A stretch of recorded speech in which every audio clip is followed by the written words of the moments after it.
Para nga sa inyong kalaman mga Kawan Story, sa second day pa naman ng playoffs gaganapin ang Game 1 sa pagitan ng Golden State Warriors at Houston Rockets, kaya magkakaroon pa nga sila ng ilang araw na para makagawa ng ilang mga game plan. Pero sa parte ng Golden State, sa kabila ng kadami-daming plano na gagamitin laban sa Rockets, mismong si Coach Steve Kerr nang nagsabi wala nga pong kasiguraduhan kung paglalaroin nila dito si Jonathan Kuminga. Posible na hindi na naman sila o siya makasama sa rotation sa mga susunod na laro. Kaya dahil dyan, mas lumalaki ang posibilidad na mag-request ito ng trade sa Golden State, since sawang-sawa na nga ito sa mga ginagawa sa kanya ng team, especially ang pagbabangko simula nang sumali sa lineup si Jimmy Butler. Kaya imbes na pagtiyagaan ni Kuminga ang trato sa kanya ng Golden State, mas gugustuhin nga nitong lumipat ng ibang team na magbibigay sa kanya ng mas maayos na playing time upang mapa-improve ang kanyang tunay na potensyal.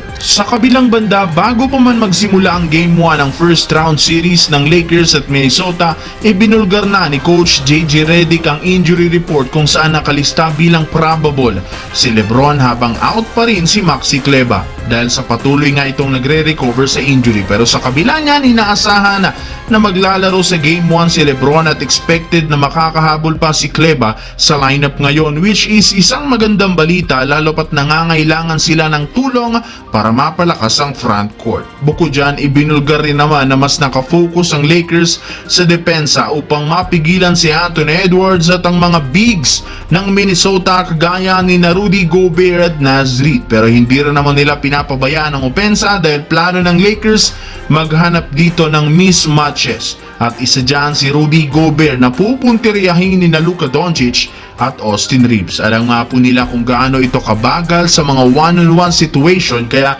sasamantalahin nila yan upang ma-outplay ang Minnesota. Ganyan rin naman ang ginawa noon ni Luka at ang Dallas last season, kaya wala sila ditong dapat baguhin pa.